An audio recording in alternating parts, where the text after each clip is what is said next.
అండి, welcome to Telugu tastes. Navratri ప్రసాదాల్లో చేసుకునే రవ్వ కేసరి ఎలా చేయాలో చూద్దామా. ముందుగా కొంచెం నెయ్యి వేసుకొని దీంట్లో మనం జీడిపప్పు వేయించుకొని పక్కకు తీసుకోవాలి. మరొక కొంచెం నెయ్యి వేసుకొని దీంట్లోకి రవ్వనైతే తీసుకొని దోరగా వేయించుకోవాలి. ఇప్పుడు దీన్ని కూడా పక్కకు తీసుకొని మనం ఏ గ్లాస్తో రవ్వ తీసుకున్నామో ఆ గ్లాస్తో 3 గ్లాసులు వాటర్ అయితే తీసుకొని ఇలా బాయిలింగ్ అయ్యే వరకు బాగా మరిగించుకోవాలి. ఇలా బాగా మరిగిన తర్వాత ఇప్పుడు మనం వేయించి పక్కన పెట్టుకున్నాం కదా, ఆ రవ్వను కూడా ఇందులో వేసుకొని కాసేపు బాగా కలుపుకోవాలి.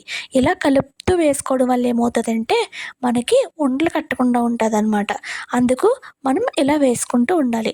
ఇలా వేసుకున్న టైంలోనే మనం ఏం చేయాలంటే ఇందులో యాలకుల పౌడరు కూడా వేసుకోవచ్చు ఇంట్రెస్ట్ ఉంటే, లేదంటే అవాయిడ్ చేయండి. అంత ఇంపార్టెంట్ అయితే కాదు. ఇలా కలుపుతున్నప్పుడు ఇది దగ్గర పడుతుంది చూడండి.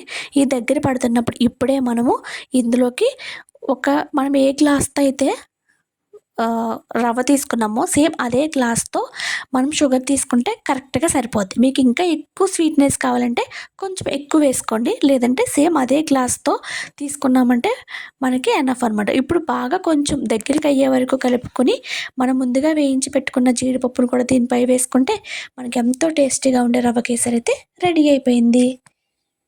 ఈ వీడియో మీకు నచ్చితే లైక్ చేయండి, మన ఛానల్ సబ్స్క్రైబ్ చేయండి. Thank you.